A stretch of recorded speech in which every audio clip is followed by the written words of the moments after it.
No two people are more qualified to share a remembrance than Shane and Joel. And they've got a unique way to share that with us. Where's my brother?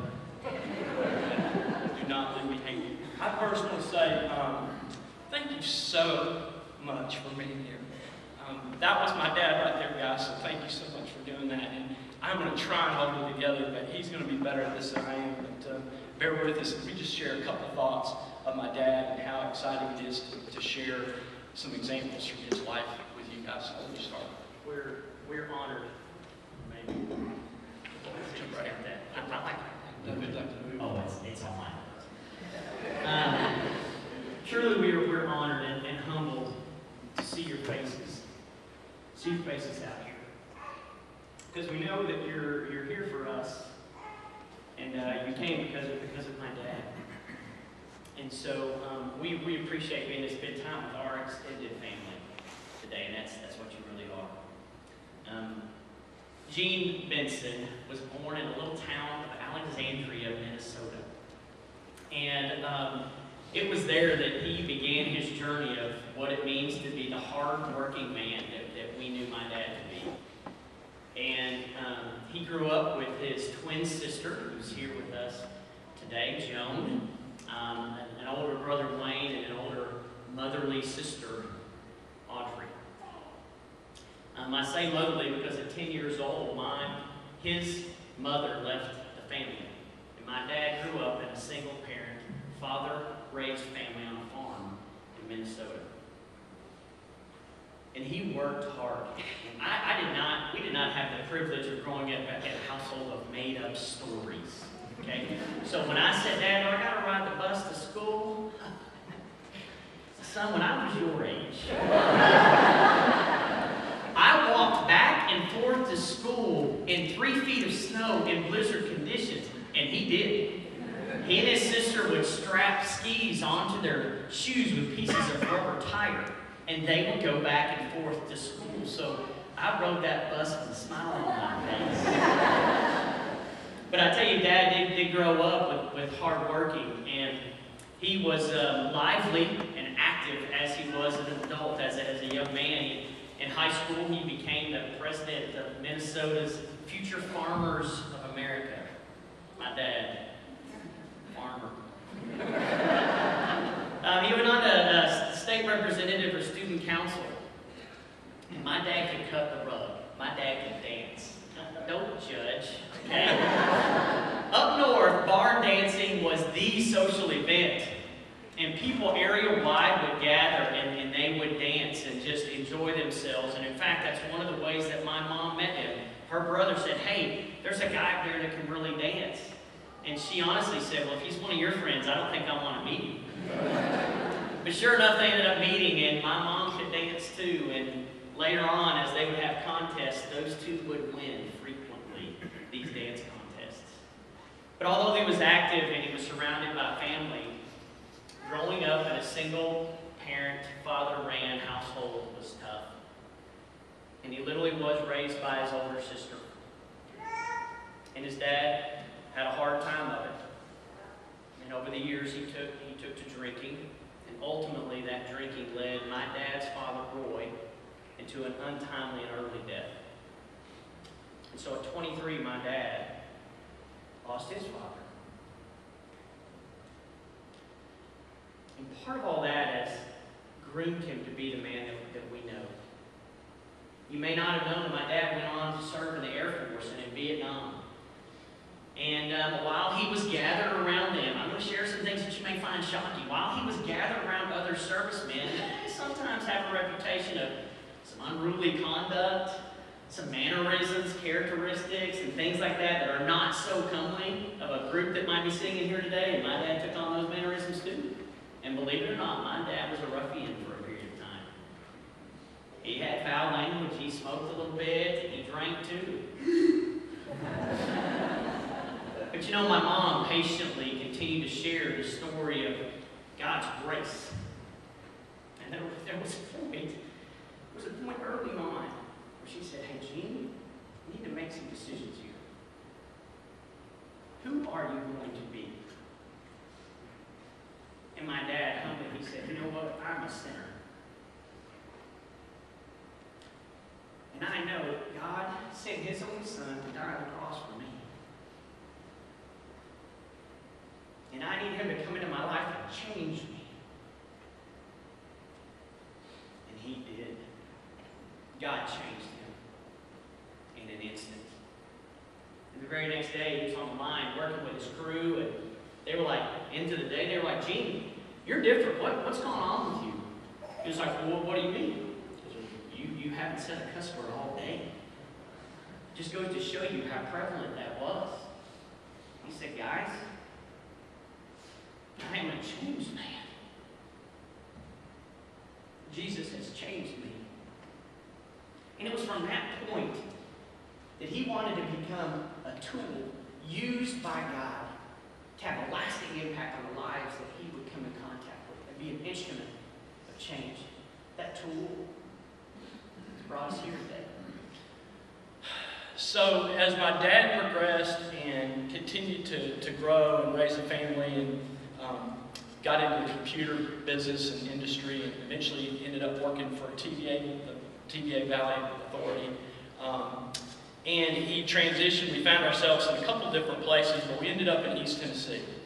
And soon after, of course, we got involved with a little place called Chick-fil-A at the time, and a little place called Foothills Mall, just down the street, and fell in love with the chicken business. And it wasn't soon after their dad wanted to know what was going on, like, how can I help, how can I help? And so, I'm going to take off, because many of you don't know, you probably know my dad more as a guy that wore this.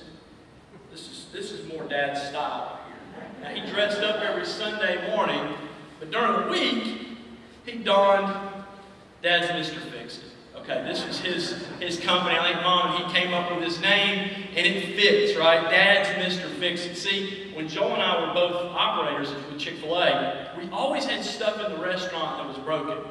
From faulty doors to you needed a tile broken up or replaced, you need an HVAC unit, filter change. And he said, I think I can do that. And word quickly spread. Matter of fact, word spread very fast to a gentleman in the audience, a good dear friend of ours, Frankie Turner. And Frankie said, hey, if your dad can do that for you, then he can come over here and do that for me too. And so he hired Dad to come and do some things, and then word got out. And from Hendersonville, North Carolina, to Charlotte, North Carolina, to Morristown, Tennessee, to Maryville, Tennessee, Dad was fixing about 20 to 25 Chick-fil-A restaurants. And he would head out one week, and he would make his route, and he would go fix people's restaurants. And, you know, it was in those restaurants that he always brought with him this toolbox. So many of you laugh because you've seen this toolbox. You've seen it a lot. And what's interesting about this toolbox is Dad took this toolbox with him everywhere. I can attest, on vacation, this was fighting for the room in the back seat. It was in the back of his van. If you went on a mission trip and he could figure out a way to get this there, he was going to take that with him. Nobody, he didn't go anywhere without this toolbox. You know, part of the legend of Dad are some of the stories that we like to tell about Dad. One of my favorites is from an operator. His name's Art Turkhurst. He's in Charlotte, North Carolina, and Dad was fixing his store. And one day Art comes in the store and he sees some guy snooping around his van, around Dad's van. And he sees this guy reach into Dad's van and pull out the toolbox and put it in his car and take off.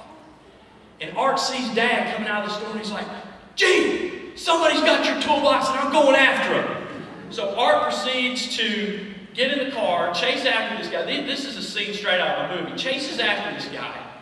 And with a newly, I guess, registered small arms permit, I guess Art was looking for a way to leverage this. So he pulls him off, tells him to step away from the car, pull the toolbox out of the car and leave it on the ground, and then he let him go.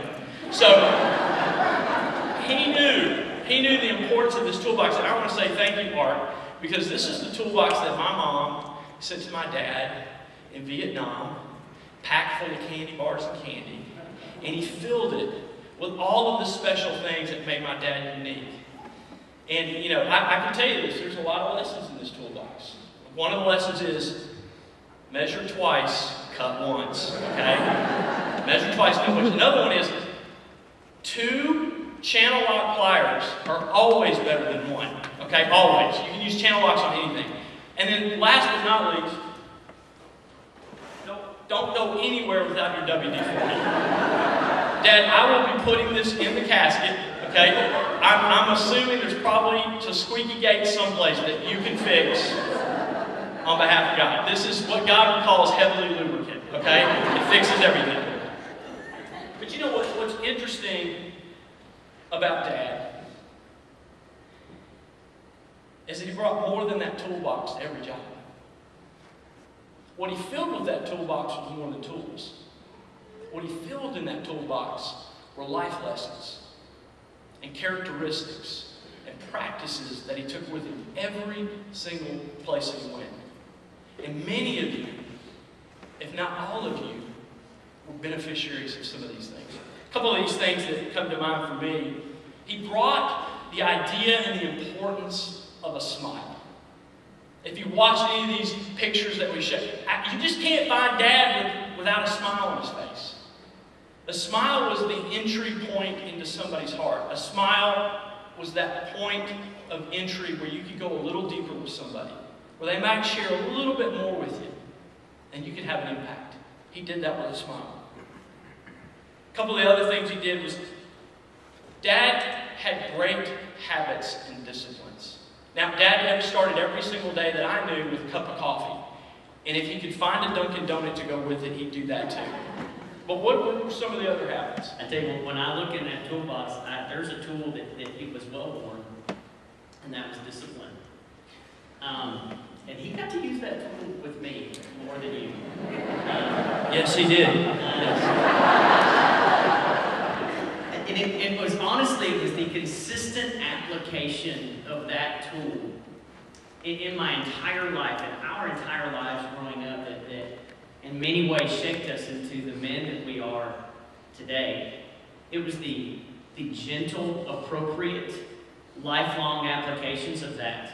And I can remember a time, and I have a little bit of Yankee in me, of stubbornness, and so I can remember just pushing through, and just as any young teenager might, what are the boundaries that we have here? And mind you, they were never vague.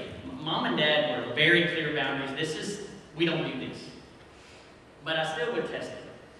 And I can remember that Dad would apply some physical forms of discipline to the point where he was like, okay, Donnie, we got to find another way because this kid's trying to break us. And I'm pushed beyond what I'm comfortable.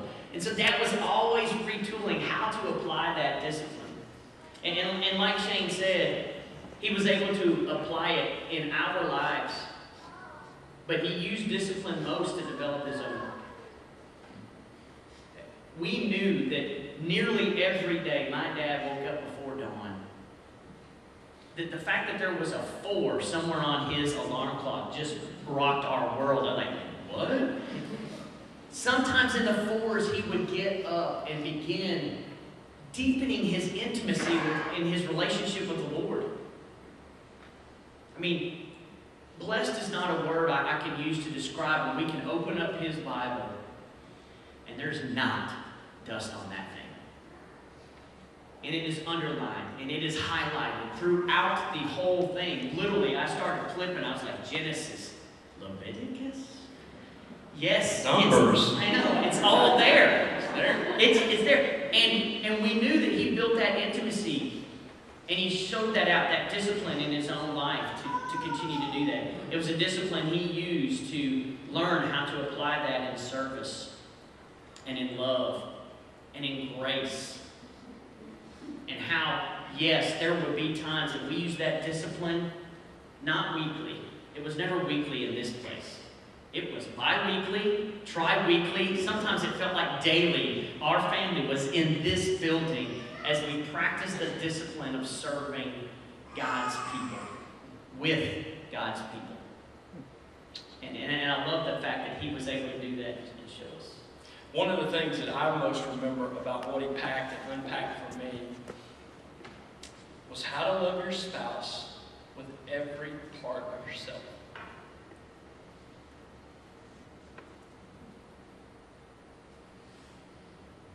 He loved you very, very much, Mom. And you loved him. He loved you so much that to this day, I know exactly one of your perfect perfumes is White Shoulders. Okay, I know that. Because Dad made me memorize it. I mean, he was like, Dad, Mom likes White Shoulders, and she likes Passion, and she likes Obsession, and I like mine there. So let's go to the store and get her some. Her birthday's coming. He taught me how to love my spouse. We got to see that through your relationship together. Now, my mom and dad, Joel mentioned they like to dance.